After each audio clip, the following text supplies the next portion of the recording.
Younger kids now, they get depressed easily as well. They are constantly on their gadgets, like on the internet, and looking down, and no life, and that is their life. And when they wake up in the morning, that's the first thing they do. Teenagers, I mean, that's a whole other level when they lock themselves in the room for hours on end on their phones and on the internet. Yeah, really, I mean, God knows what they're doing, right? But unfortunately, security and the Internet of Things aren't often found in the same place. They're really vulnerable.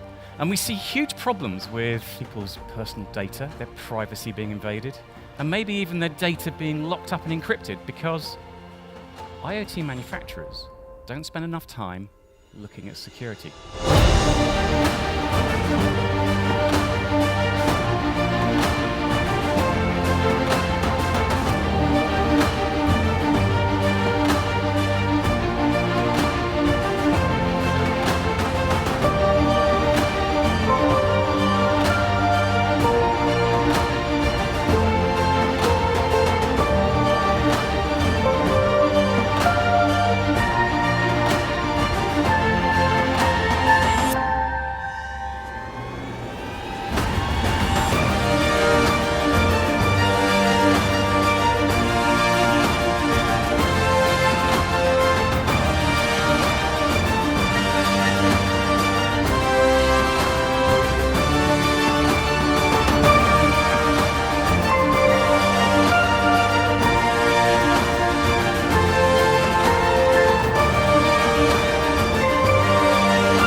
For a few weeks now, and it is an amazing product. It is so simple to use. All you have to do is just connect the device to your modem and download the app to your phone, and you can pretty much control it from anywhere.